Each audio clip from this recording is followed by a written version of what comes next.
Beleza. Então, vamos lá, gente. Vamos aqui. Boa tarde para todo mundo. Tá bom? Para quem não me conhece, eu sou o professor Efraim Magalhães. Tá bom? E a gente está aqui para pensarmos um pouco, aprendermos um pouco sobre esta disciplina bíblica, né? Bibliologia ou doutrina da palavra de Deus. Mas antes da gente iniciar as nossas conversas, o nosso diálogo sobre esta disciplina, eu sei que vocês têm muitas dúvidas com relação à Bíblia Sagrada, eu também tenho muitas até hoje. Eu gostaria de chamar a nossa atenção para um texto bíblico escrito pelo apóstolo Pedro, com relação à questão do conhecimento. O apóstolo Pedro não tinha formação teológica acadêmica do apóstolo Paulo, mas ele escreveu 2 cartas. E ele endereça essas 2 cartas, ou esses 2 pergaminhos, para as 5 igrejas da Ásia Menor.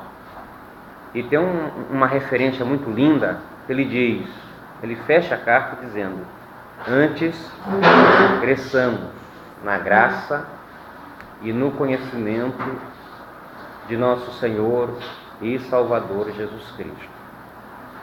Eu entendo que crescimento na graça significa espiritualidade, vida cristã, vida no altar, vida com Deus, oração, essas coisas. Conhecimento é tratado, é ciência, é teologia.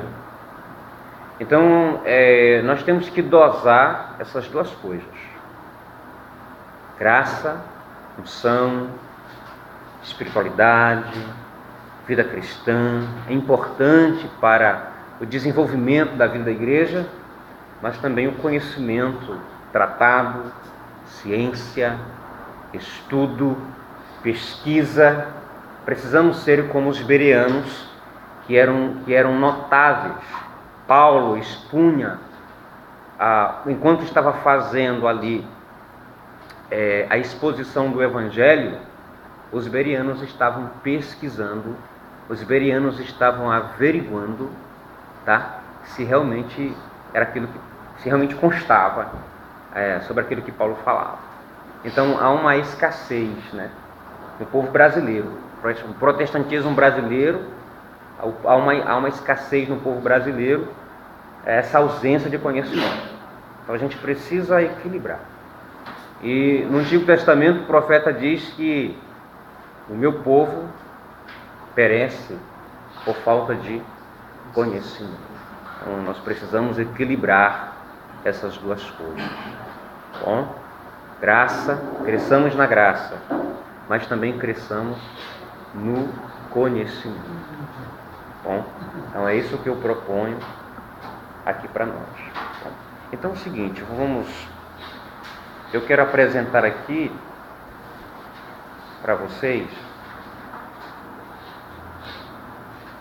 a teologia da Bíblia deve ser entendida como, primeiro, eclesial.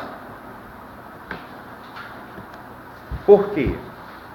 Porque ela nasce na comunidade. Todos nós sabemos que foram homens que escreveram a Bíblia, tá certo? Homens do Antigo Testamento e homens do Novo Testamento. Nós vamos aprender que não existe essa nomenclatura propriamente dito dentro do conteúdo dos pergaminhos. Já foi uma invenção humana dos eruditos.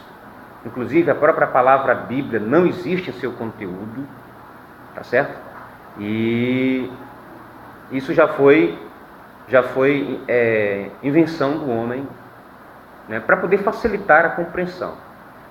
Outra coisa interessante é que os escritores da Bíblia, inclusive do Novo Testamento, nunca tiveram a ideia de que estavam escrevendo o Novo Testamento para gerações posteriores. O que a gente vai entender aqui é que Deus, Ele está por trás de tudo aquilo que aconteceu durante o período de documentação histórico, porque a Bíblia pode ser tida como um documento histórico, comprovado, tá? E a gente vai entender aqui nas nossas discussões, no nosso debate, no nosso diálogo, sobre a autenticidade dos textos sagrados.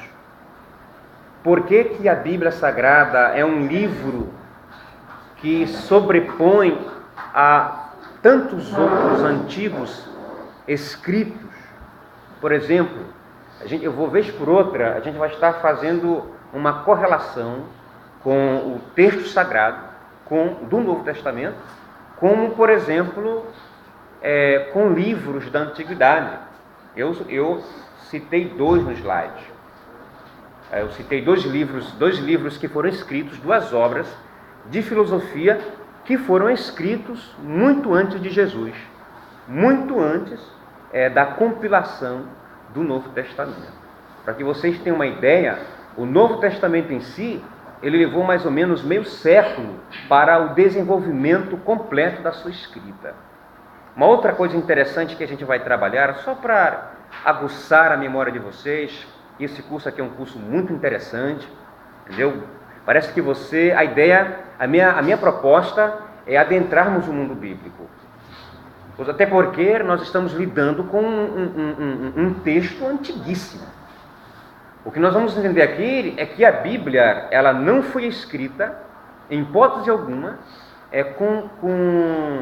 com os aspectos da cultura brasileira ou da cultura ocidental. E nós pecamos muito no púlpito quando nós queremos adaptar. Só que tem que ter um cuidado, né? A gente pode contextualizar, mas adaptar. As línguas originais do manuscrito original, não existe mais os manuscritos originais, são apenas cópias. Vocês sabem que não foi em português. A Bíblia não foi escrita em português. Entendeu? O nosso idioma oficial é o português. Tem que entender um pouco de gramática para poder entender. A Bíblia foi traduzida. Então a gente vai estar. Nosso objetivo é adentrar o mundo bíblico. Lidar com a Bíblia, é fazer uma viagem para o passado.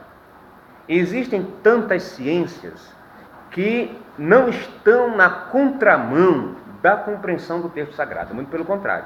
Algumas ciências, elas são, na verdade, amigas, né, da teologia, ou por que não dizer amigas de Deus. Nos ajudam a entender melhor a Bíblia. Por exemplo, a arqueologia bíblica.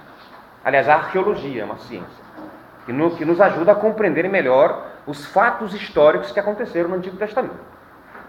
A antropologia também é uma ciência social que nos ajuda a ter uma visão melhor, né, do todo no que diz respeito a essa complexidade chamada homem.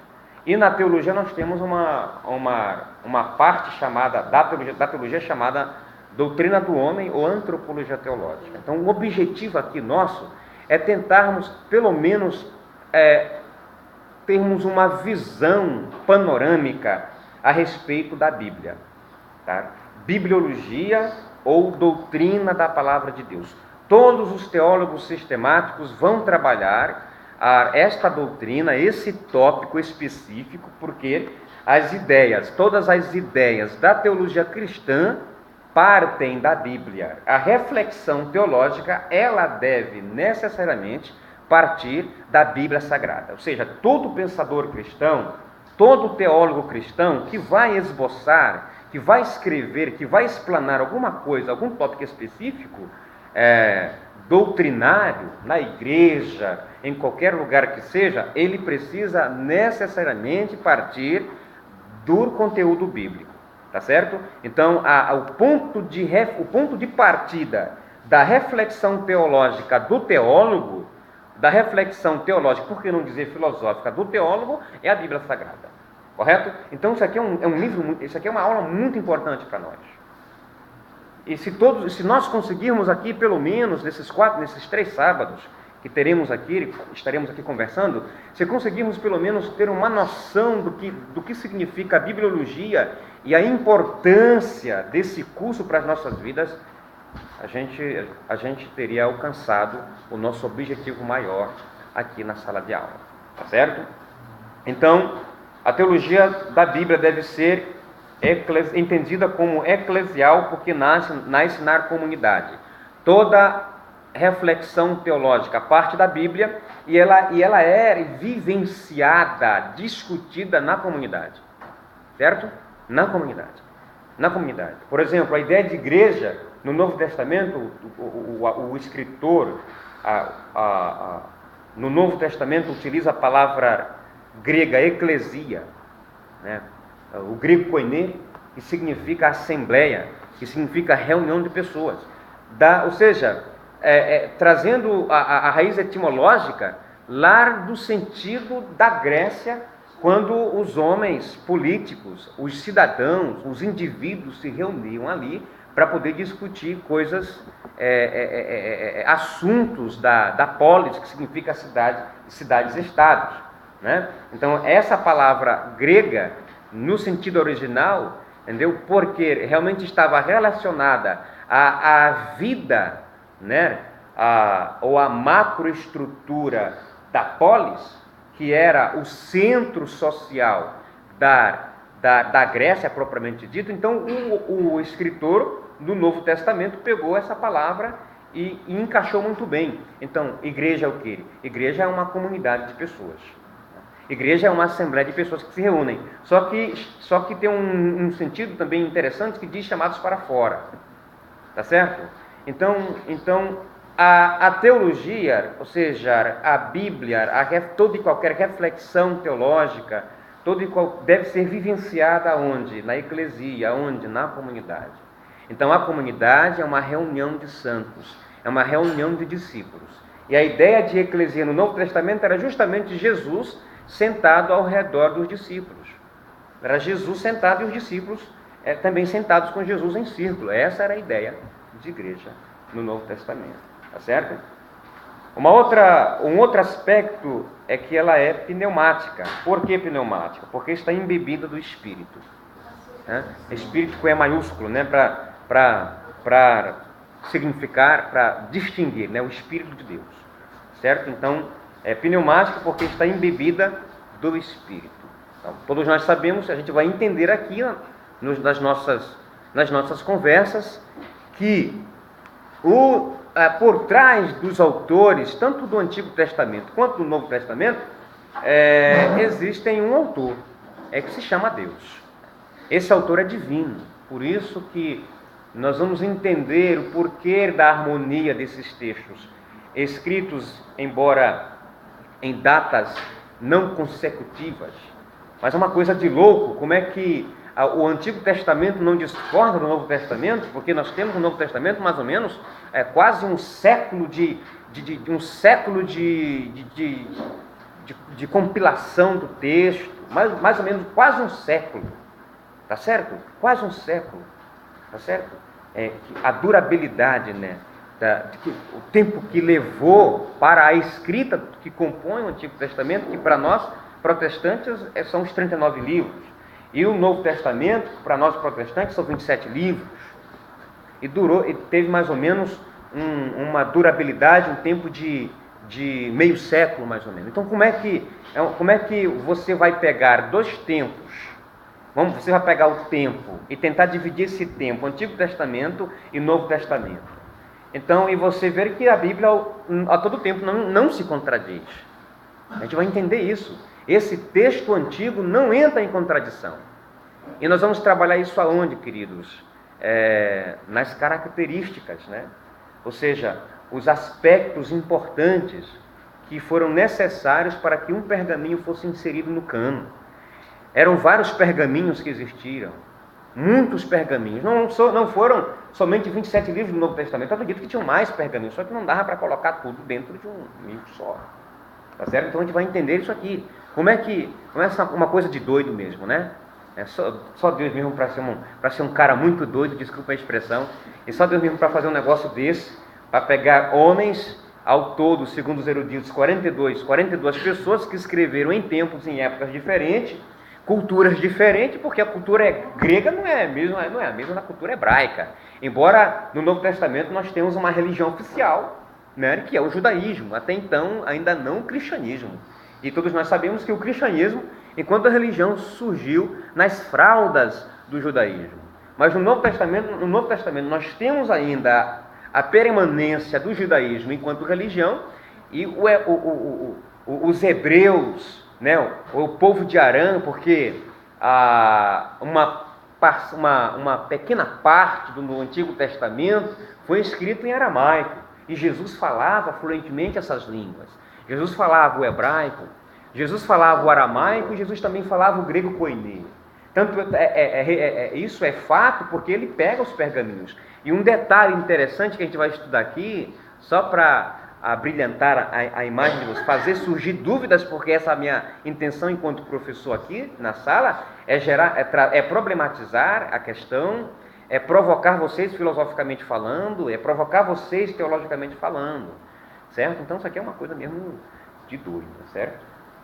Então vamos lá, continuando. Contextual, por encontrar-se dentro da realidade singular daquele momento.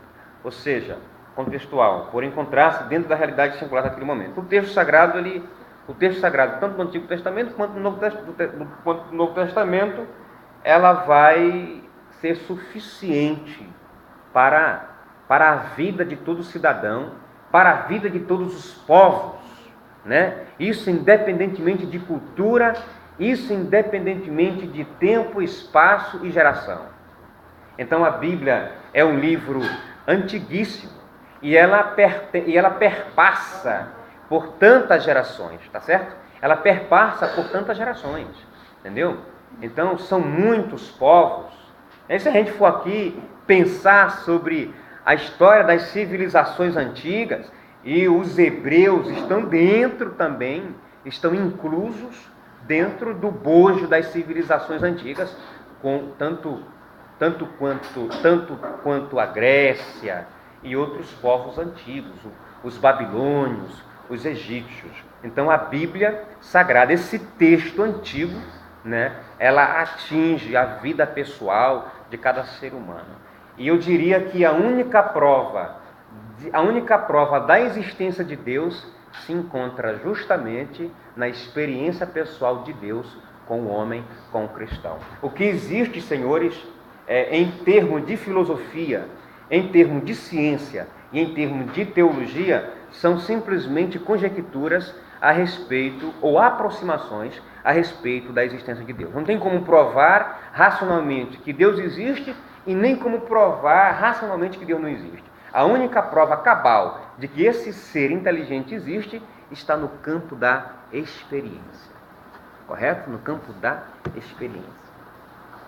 E, por último, ela é existencial como expressão da experiência da vida. Uma coisa interessante que eu acho na filosofia é o existencialismo, que é uma corrente filosófica, tá? Que realça justamente a questão da experiência. Mas a Bíblia Sagrada está acima, né, dos preâmbulos da filosofia. O sábio da Grécia não é o sábio da sapiência hebraica, ou o sábio hebraico, correto? O Sófos, há uma certa similaridade entre os Sófos da Grécia, ou o filósofo. Sófos é a palavra grega para sábio. Há uma certa similaridade entre os Sófos da Grécia e os Sófos da sapiência hebraica, da poesia hebraica. A similaridade seria justamente a questão de que tanto os Sófos da Grécia quanto o sábio da sapiência hebraica é justamente a questão da praticidade. Ou seja, o livro de Provérbios, né, e o livro de Cantar, e o livro de Eclesiastes, que é uma sapiência hebraica, né, trata-se da sabedoria hebraica. E essa sabedoria bíblica, ela está no campo da praticidade, ela está no campo da vivência. Ou seja, você aprende a partir do texto sagrado e você aplica aquilo que você aprendeu no seu cotidiano. O Sófos grego não. O Sófos grego, embora ele aplique também as investigações filosóficas que ele faz, que ele examina, mas está no âmbito da ciência e trabalha com a razão, né? E por aí vai. Correto? Alguma pergunta até agora? E mais uma missionária. Mas outro aspecto é missionária, pois se destina à evangelização. A ideia de Deus sobre a questão desse livro sagrado foi justamente a questão da evangelização dos povos. A Bíblia Sagrada ela não foi desenvolvida aleatoriamente. Há uma mente inteligente, há um ser inteligente chamado Deus, né, que está por trás de todo o jogo de cintura desses 42 autores que escreveram este livro maravilhoso chamado Bíblia Sagrada, que existe há mais de 2000 anos. Tá certo? É um livro, é um texto antigo. Eu quero aqui frisar para vocês, eu quero realçar, tá, propositadamente, de que a Bíblia Sagrada é um texto antigo, tanto quanto as tragédias gregas que foram escritas muito antes de Jesus, tanto quanto as epopeias, né, de Homero, por exemplo, a Odisseia de Homero, a Ilíada de Homero, que são textos antigos, tanto quanto como, por exemplo, as obras dos grandes filósofos, como, por exemplo, uma obra gigantesca de Platão, que é a República. É um texto antigo. Como também a Ética Nicômaco de Aristóteles, que é um filósofo grego. Então, veja bem, o Novo Testamento. Você pega o Novo Testamento e a pergunta que eu vou fazer aqui para vocês, eu vou fazer logo desde já, até para já ir gerando dentro de vocês a interrogação. Uma interrogação, né? Porque esse é meu papel, né? É despertar em vocês esse desejo pelo saber, provocar vocês para que vocês perguntem, para que vocês questionem. Então, qual a diferença da Bíblia Sagrada, já que esses textos, esses escritos citados aqui para nós, são tão antigos? Então, qual a diferença da Bíblia Sagrada para esses textos antigos? Por exemplo, eu vou mexer mais com a cabeça de vocês. Por exemplo, um livro, vou pegar um texto sagrado, eu vou nomear de texto sagrado, do Novo Testamento, chamado Atos dos Apóstolos. Atos dos Apóstolos é um livro histórico. Vamos construir essa ideia teológica? Eu vou citar aqui um teólogo sistemático chamado Millard Erickson. Millard Erickson, que é o autor desse livro aqui, amarelinho, que vocês estão vendo, né, que está em cima aqui na minha mesa, quando ele vai falar sobre inspiração, nós acreditamos que a Bíblia foi inspirada, né? Existem três nomenclaturas teológicas que é muito difícil de entender, às vezes gera bagunça na cabeça da gente. Alguns termos teológicos, né? Três, pelo menos aqui. Inspiração, revelação e iluminação.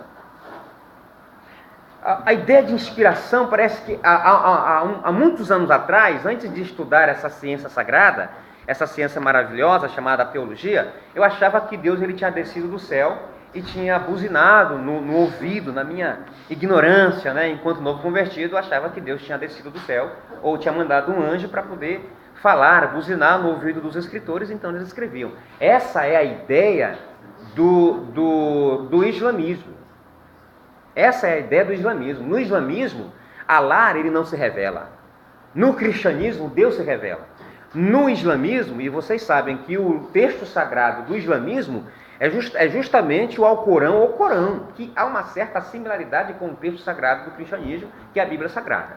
Ou seja, cada religião vai apresentar uma fundamentação teológica. E a fundamentação teológica do cristianismo é a nossa Bíblia Sagrada. Tá certo? Então, o Millard Erickson vai falar quando ele vai falar sobre inspiração, de uma maneira majestosa, ele fala de uma coisa chamada inspiração concursiva. O que seria isso? Inspiração concursiva, ela dá a ideia de que quando o escritor estava escrevendo o texto, o pergaminho, Deus ia colocando ideias na cabeça deles. Essa é a ideia de inspiração. Agora, uma das coisas que a gente vai entender é justamente como saber que os textos, como é que os escritores, como é que os eruditos na história sabiam que os pergaminhos levavam o selo da inspiração.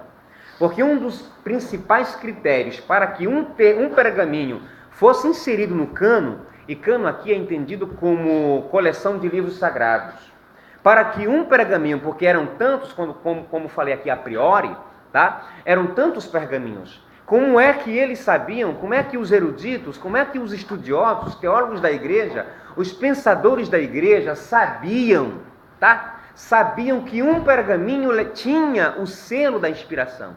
Isso é uma coisa de louco, somente Deus para estar por trás de uma situação circunstancial como essa. Porque o homem não tem capacidade nenhuma. Então era necessário uma força sobrenatural, tá certo? Eu não estou chamando Deus de força, mas era necessário uma intervenção divina, né? que a gente chama de Deus. Então essa era a ideia, tá certo? Então haviam critérios que eram importantes para que um texto sagrado, para que um pergaminho fosse inserido dentro do cano. Então vamos lá. Eu estou fazendo isso aqui para poder construir essa ideia. Eu vou logo passar a bola para vocês. O texto aqui citado, Atos dos Apóstolos. Atos dos Apóstolos é um livro histórico. É um livro histórico. Atos dos Apóstolos é um livro histórico. Certo? Escrito pelo doutor Lucas, que era também um historiador. Mas observe que se você analisar esse livro de Atos dos Apóstolos, você vai observar que Lucas parece que estar acompanhando a viagem missionária do apóstolo Paulo. E a ideia que se tem, uma das possíveis ideias que se tem, é que no ato desse acompanhamento das excursões missionárias do apóstolo Paulo, é que ele vai registrando. Mas foi inserido no cano. A pergunta é, eu brinquei isso com alguns alunos de uma outra instituição, né? Estava lecionando numa outra instituição e brinquei com eles. O livro de Atos dos Apóstolos é inspirado? Qual a diferença do livro de Atos dos Apóstolos com os escritos antigos? Com a República de Platão, por exemplo? É um documento? É um livro?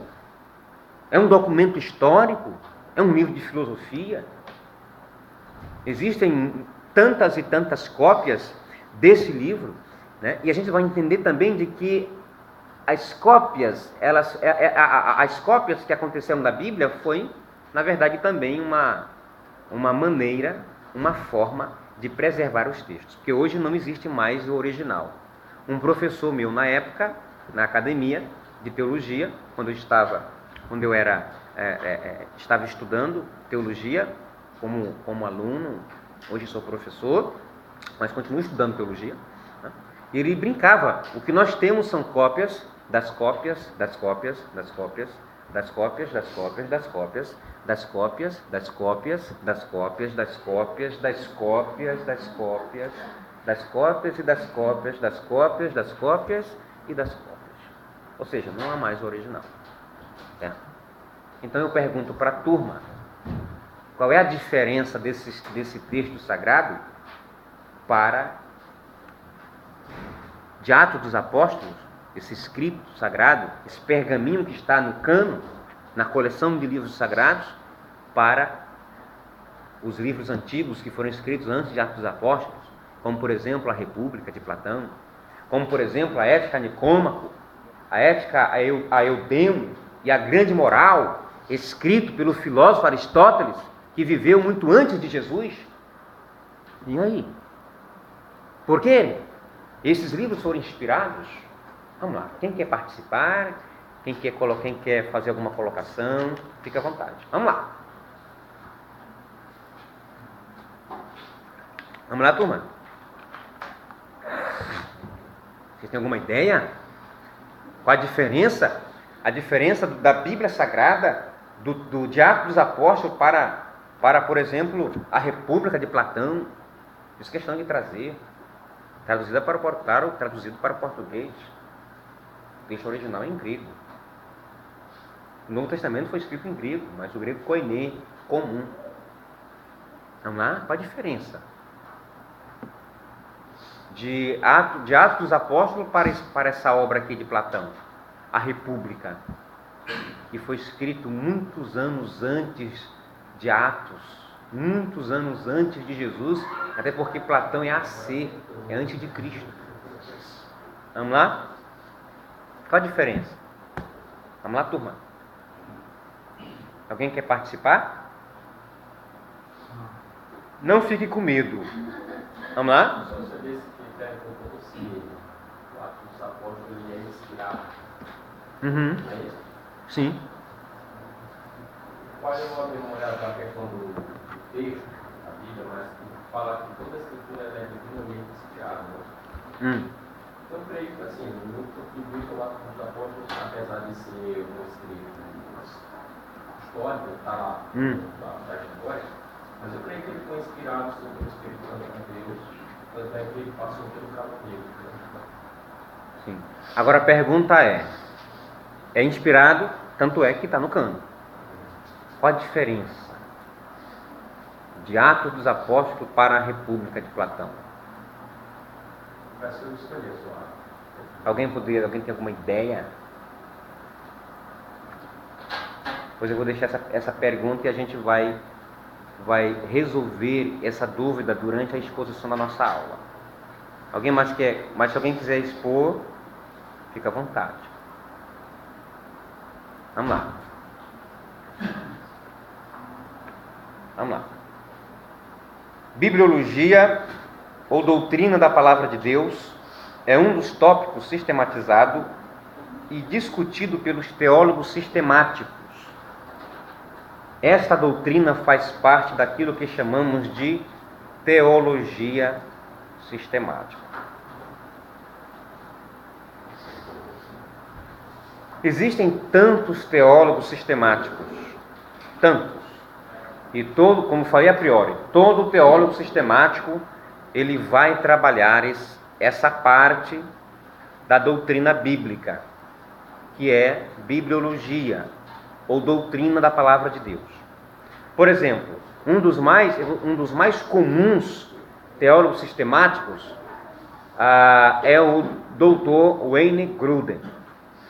Dr. Wayne Grudem tem uma obra de teologia sistemática, volumosa, e ele vai trabalhar em sua obra de teologia sistemática 8 sistemas, 8 doutrinas, ou 8 tópicos específicos a respeito da Bíblia Sagrada.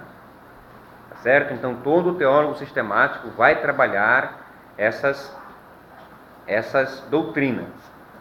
No caso, a nossa doutrina aqui trabalhada é a bibliologia ou doutrina da palavra de Deus. Correto? Wayne Grudem, olha aqui.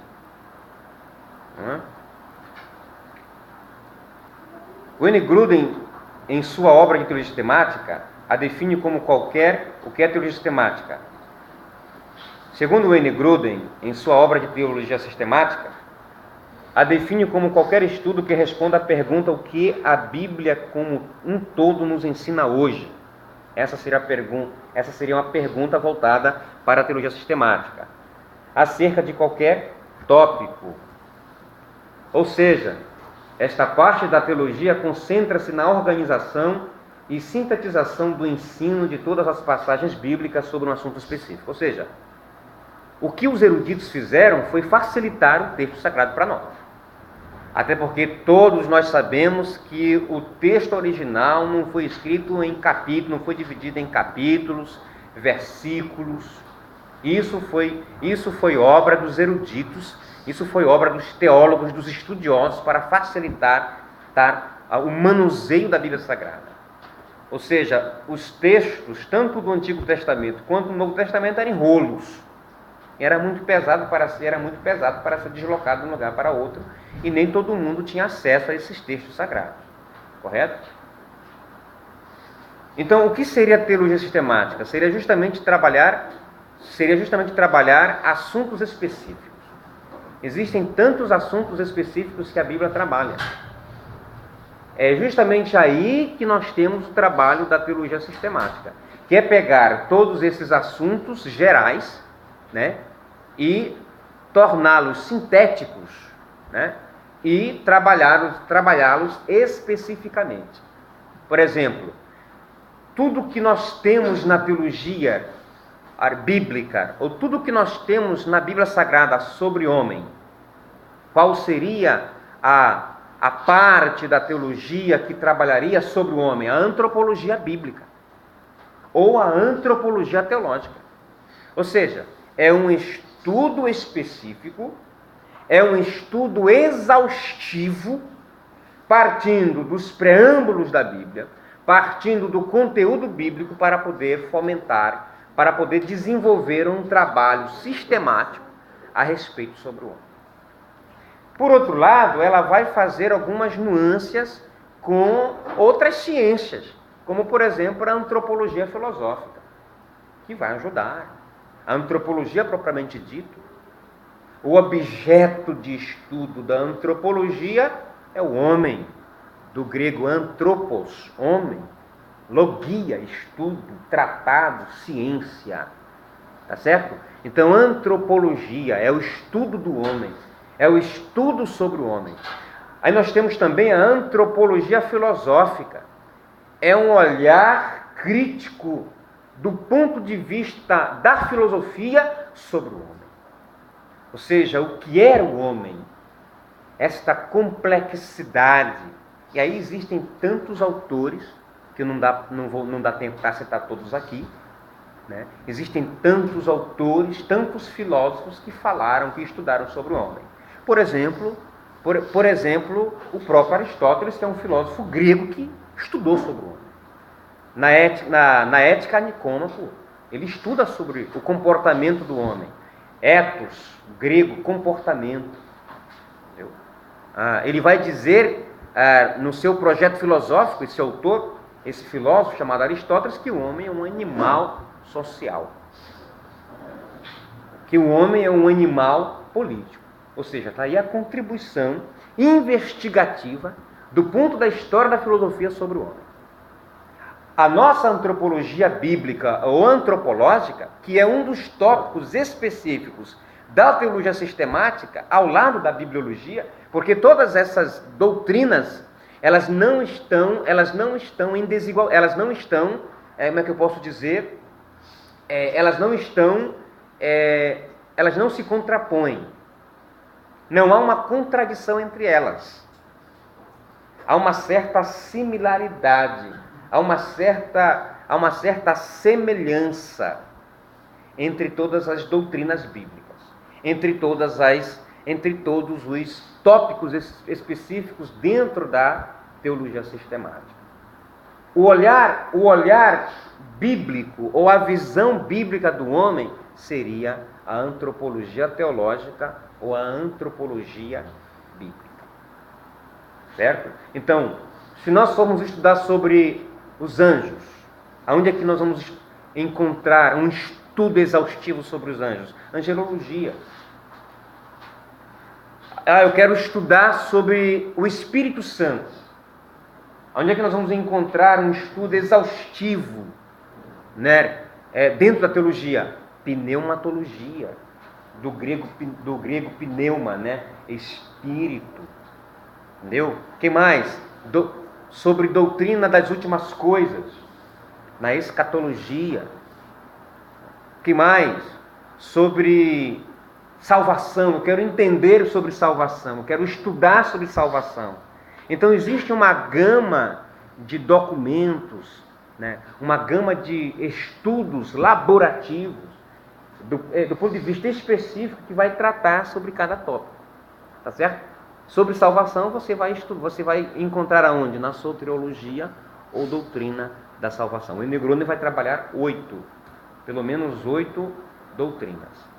que são doutrinas. Uma doutrina é o que a Bíblia como um todo nos ensina hoje acerca de algum tópico específico.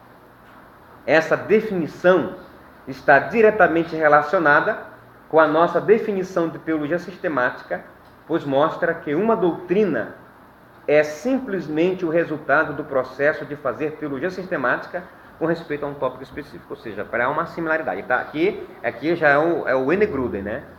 O Wayne Grudem que faz essa definição, que traz esse conceito para nós.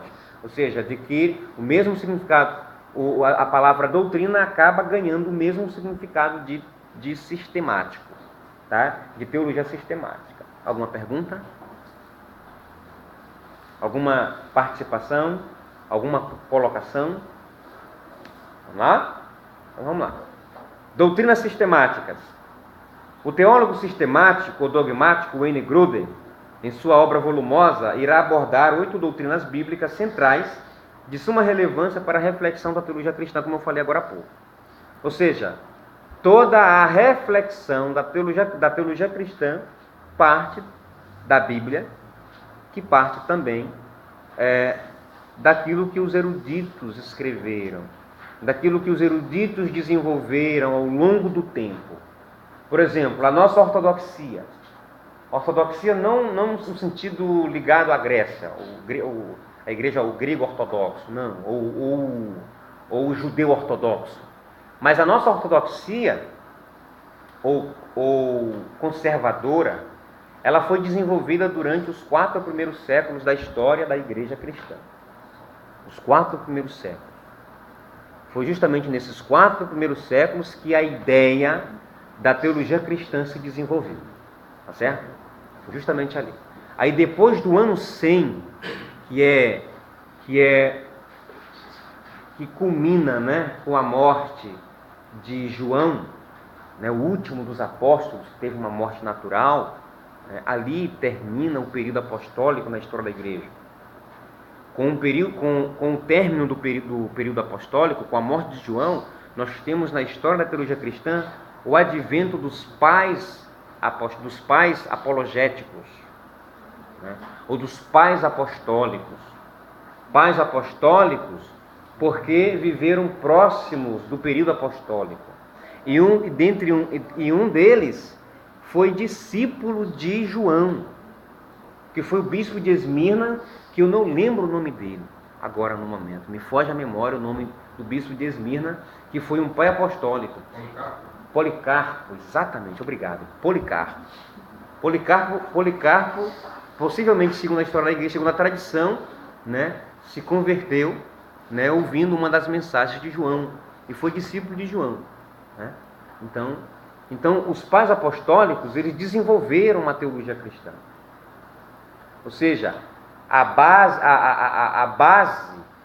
da nossa teologia cristã está justamente aí, na consolidação e no desenvolvimento do pensamento cristão durante esses 4 primeiros séculos da história da igreja cristã, aonde os problemas teológicos foram tantos, e muitos deles foram desenvolvidos em embates ferrenhos com aqueles que tinham outro ensinamento, contrário àquilo que o Evangelho propunha.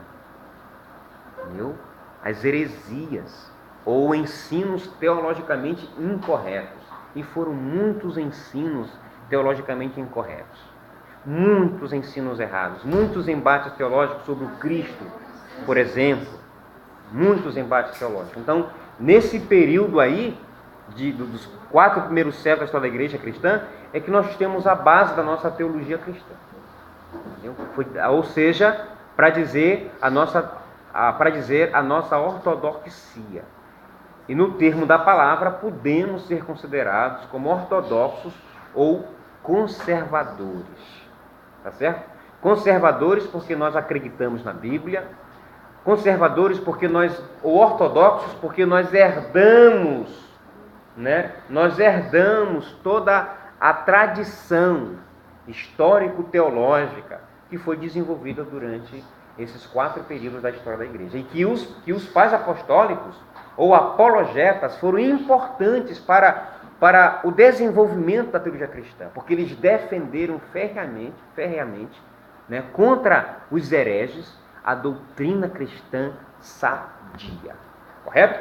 Alguma pergunta? Vamos lá. O que o Honegruber vai trabalhar? Parte 1.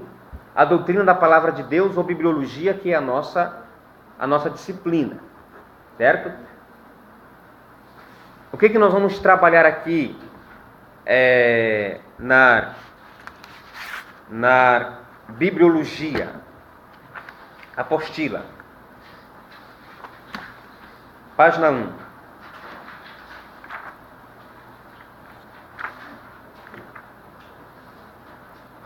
A gente vai trabalhar o quê? O Israel já trabalhou com vocês, né? Os materiais e formatos de escrita da Bíblia, né? Qual foi o material utilizado, né, para a compilação dos textos sagrados? No caso, o papiro, Israel trabalhou isso com vocês. O pergaminho, que tanto foi utilizado para a escrita dos autores do Novo Testamento, como também foi escrito pelos gregos, para poder desenvolver as suas obras filosóficas. Certo? O pergaminho. Certo? No caso também, por que não dizer as obras dos grandes escritores da Grécia, que foram os grandes filósofos da filosofia clássica. O vocábulo Bíblia, aqui eu tenho os slides, onde a gente vai já trabalhar. O que significa, ou seja, a etimologia da palavra Bíblia. Ou seja, só que para vocês, não existe a palavra, como eu falei a priori, não existe a palavra Bíblia no seu conteúdo. Ou seja, vamos entender aqui, dentro da bibliologia, o que significa a palavra Bíblia. Qual o termo, né, o significado etimológico da palavra Bíblia Sagrada. Tá certo? As línguas originais da Bíblia, como eu falei a priori, não foi escrita em português, está traduzido para o português, e me parece que a primeira tradução em português, a nossa primeira tradução em português foi a de João Ferreira de Almeida, tá certo? Em português. Então, a gente tem que ter muito cuidado, né, ao interpretar a Bíblia. E nós cometemos muitos equívocos ao interpretar os textos sagrados. Muitos equívocos. A leitura popular, ela é importante. A maioria do povo está acostumado com a leitura popular. Nem todo mundo tem uma formação técnica em exegese e hermenêutica para interpretar a Bíblia. Mas, graças a Deus, a gente tem o Espírito Santo, né? Mas não custa nada você ir lá no livro, você estudar hermenêutica e exegese para poder obter alguns esclarecimentos, porque existem enigmas na Bíblia que a gente não entende. Entendeu? Aí é necessário um estudo exaustivo para você poder entender. Mas, infelizmente, existem muitos equívocos. Entendeu? Justamente por não dominar, por não ter pelo menos uma noção de algumas técnicas, né, que são importantes para a compreensão do texto sagrado. No caso a exegese e no caso a hermenêutica. A hermenêutica sagrada, né? Porque existe a hermenêutica jurídica também. Existe também a hermenêutica que é utilizada para interpretar textos da antiguidade clássica, como por exemplo, como já foi aqui citado para vocês, algumas obras de alguns filósofos gregos importantes na história, que é o Platão e o Aristóteles. Tá certo? Então, as línguas originais da Bíblia é o hebraico, o aramaico e o grego. A gente vai ver isso aqui no slide. Tá bom? Temos também a estrutura da Bíblia, ou seja, quantos livros é o Antigo Testamento e quantos livros é o Novo Testamento. Isso para a tradição cristã, ou melhor dizendo, isso para nós protestantes. É que, por exemplo, para o judeu não existe o Novo Testamento. O judeu ortodoxo, até hoje, eles estão esperando o Messias aparecer. Lá são 22 livros para eles. Como foi que se deu isso?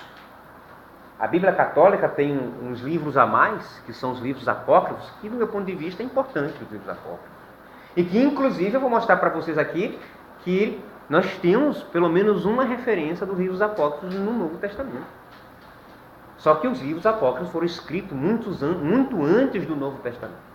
Foi escrito entre ali o período de 400 anos, que foi colocado pela tradição como um período interbíblico e intertestamentário, que foram justamente os 400 anos de silêncio, onde não houve, né, a profecia. Então foi justamente aí do período dos Macabeus que houve o período ou seja, o registro dos livros apócrifos, né? Os protestantes entraram num consenso teológico, isso dentro de um concílio, de que não podiam colocar esses livros apócrifos dentro do cano porque não são inspirados. Mas aí você tem o livro de Atos dos Apóstolos, que é um livro histórico, se está no cano porque foi inspirado, mas não é pecado questionar por que o livro de Atos dos Apóstolos foi colocado, um livro histórico foi colocado dentro do cano. Ninguém vai perder a salvação por isso. Justamente vem aquela ideia da diferença, né? ou a similaridade entre o Atos dos Apóstolos, enquanto livro histórico, e, por exemplo, uma obra de Platão, a República.